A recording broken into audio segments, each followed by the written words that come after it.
Salut les gars, bienvenue sur la chaîne. Aujourd'hui, toute première vidéo, on s'attaque, comme vous l'avez vu dans le titre, au recrutement du gardien Gianluigi Donnarumma. Quel club pour le recruter cet été? Quel club pour son épanouissement maximal? Mais avant, je me permets une petite parenthèse, simplement pour présenter la chaîne et ce que vous allez pouvoir y retrouver dans les semaines et les mois à venir. Moi, c'est ID Football Scout, j'essaye d'intégrer le monde du football par la voie du recrutement, et donc, mon but, ça va être de dresser tout un panel, toute une flopée d'informations sur les joueurs, principalement du championnat français pour commencer, en dressant des rapports de recrutement, des rapports de scouting, des analyses terrain, des analyses de joueurs, analyses d'équipe, tout ça, du coup, pour constituer une grande base de données que je pourrais exploiter pour moi, ou même pour des clubs par le futur. Voilà, je pense que tout est dit, on peut passer à la vidéo. Petit disclaimer, avant de commencer, je fais le mercato concernant Gianluigi Donnarumma dans l'optique où le club, le Paris Saint-Germain, ne souhaiterait pas le prolonger malgré sa très bonne saison en Ligue des Champions cette année. Bien entendu, je sais qu'il y a une offre qui est sur la table logiquement pour une prolongation qui est en cours, il n'y a pas de souci. Maintenant, voilà, je me laisse le droit de me dire que dans un monde où le Paris Saint-Germain, comme au début de saison, souhaite se débarrasser du portier, je trouve ça intéressant de se dire, bon, à l'heure actuelle, quel club serait intéressant pour lui, quel club serait apte à le recruter, et où est-ce qu'il pourrait s'épanouir le mieux en dehors du système Luis Enrique, en dehors du Paris Saint-Germain. Donc voilà, je suis bien au fait de l'actualité du club, bien au fait que Donnarumma sera très certainement prolongé dans les semaines qui arrivent, mais en tout cas voilà, les trois clubs que je veux vous présenter sont juste ici, on fait un petit point dessus, tout en n'oubliant pas, voilà, que à mon avis, ça ne reste que du fictif. Alors, quel club pour Donnarumma? J'ai dressé une liste de 3 clubs qu'on va voir ensemble, qui seraient pour moi les plus aptes et les plus intéressants au recrutement du portier. Le but, ce n'est pas qu'on classe ces clubs du pire au meilleur, ou du plus attractif ou moins attractif, non, le but c'est qu'on classe ces 3 clubs selon des critères bien précis, et surtout qu'on explique pourquoi est-ce que ces clubs seraient intéressants au niveau du recrutement. Le but, c'est que ce soit capable financièrement, que ce soit faisable plutôt financièrement, que ce soit attractif, qu'on n'aille pas chercher un club au fin fond du monde sous prétexte qu'il y a de l'argent, non, il faut que ça reste cohérent et attractif, et surtout qu'il y ait une vraie dynamique sportive. Voilà, Donnarumma, à l'heure actuelle, c'est un des meilleurs d'Europe, il est titulaire au Paris Saint-Germain, donc dans l'optique, bien sûr, où le club ne voudrait pas le prolonger, on choisit 3 clubs qui seraient intéressants pour récupérer le portier. Alors, le premier club que j'ai choisi pour accueillir le portier italien, ce n'est autre que le club qui l'a formé, le club qui l'a vu éclore au grand jour aux yeux du grand public. Je parle bien sûr de l'AC Milan. L'AC Milan, pourquoi? Bon, si on fait abstraction du sérieux conflit qu'il y a eu entre les supporters et lui au moment de son départ, voilà, on sait que il y a eu une grande vague de haine à son départ, bien sûr, pour le Paris Saint-Germain en 2021. Les supporters lui en veulent toujours. Bon, si on fait abstraction de ce point-là, qui malheureusement reste quand même un point relativement important, un gros point noir dans ce recrutement, on sait qu'il connaît extrêmement bien le club ainsi que la Serie A. On sait que Milan n'a pas des principes de jeu qui décolleraient vraiment des qualités de Donnarumma, et surtout on sait que le titulaire actuel, Mike Maignan, est dû en grande partie à ses blessures, remis en cause au niveau du statut de titulaire. Voilà, on sait qu'il n'est plus indiscutable au niveau du club. On a une offre apparemment de Chelsea qui serait potentiellement sur la table pour ce mercato aussi, à voir si c'est quelque chose d'officiel ou non, on n'a pas encore eu l'info. Maintenant voilà, on sait que Mike Maignan serait potentiellement sur le départ, on n'a pas de second gardien qui serait en mesure de reprendre le flambeau et de devenir titulaire tout de suite. L'AC Milan a les finances pour recruter Donnarumma, on sait que sa valeur marchande tourne aux alentours de 40 millions aujourd'hui. Donc voilà, je pense que l'AC Milan a les moyens pour aller chercher, aller déloger le joueur italien au Paris Saint-Germain.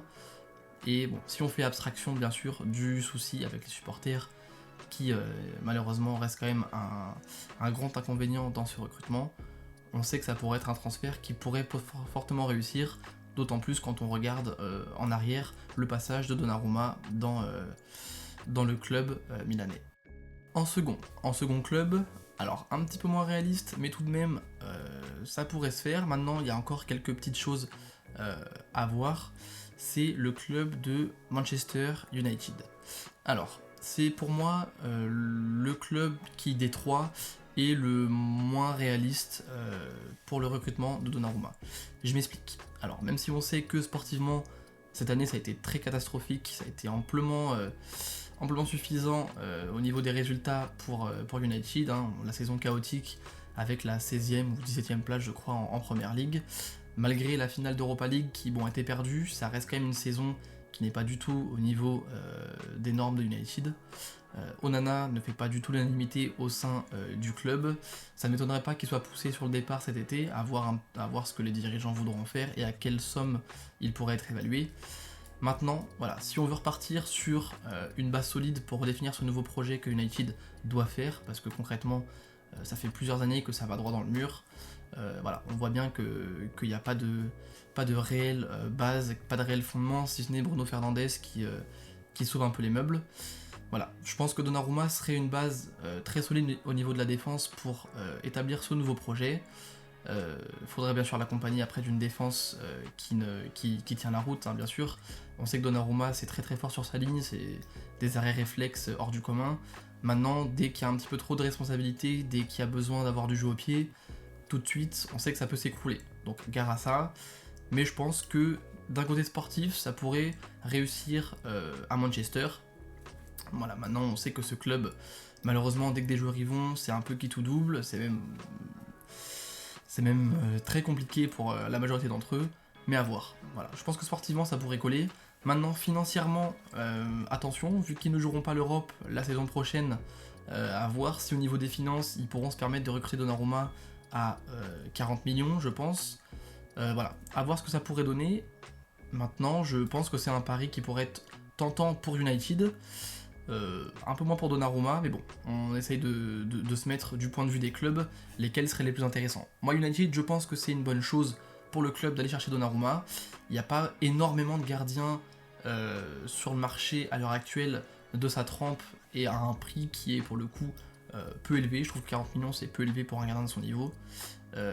Voilà, à voir ce que ça peut donner, et surtout, voilà, il faut dans tous les cas avoir une base solide, une base fiable au niveau du gardien, parce que Onana ne fait pas l'effet, ne fait pas l'unanimité. Et le second gardien, je crois, est Bayindir, c'est pareil, je trouve pas qu'il ait le niveau pour vraiment prendre la place d'Onana en tant que titulaire. Donc à voir ce que ça pourrait donner. Enfin, le troisième club qui pour moi serait apte à recruter Donnarumma cet été, c'est un club de Première Ligue. Un club de Première Ligue qui a des bonnes ambitions ces dernières saisons, qui a une très bonne dynamique et une très bonne manière de recruter, très intelligent, un très beau jeu aussi à avoir joué. Maintenant, là où ça pêche un petit peu, c'est au niveau de la défense et notamment au niveau du gardien. Je parle bien entendu, de Newcastle United, qui pour le coup fait de très bons résultats en Première Ligue ces dernières années. Maintenant, pour passer le step manquant, pour aller en Ligue des Champions, aller loin en Ligue des Champions, il faut avoir un gardien solide, il faut avoir une équipe parée à toute éventualité, parée à affronter une saison dans sa globalité. Et malheureusement à l'heure actuelle, avec le niveau des gardiens qui sont au club de Newcastle United, je trouve que ça fait encore malheureusement un peu trop léger.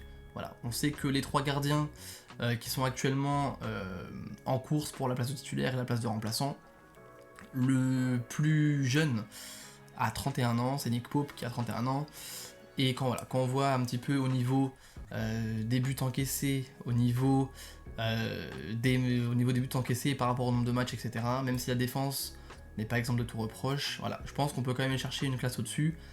Le mieux ce serait d'aller chercher un titulaire indiscutable, qui ne bouge pas, qui fait une saison quasi dans sa globalité, et qui te permet d'aller chercher le plus de points, voilà, d'aller chercher un peu plus haut que ce que Newcastle arrive à grappiller pour l'instant.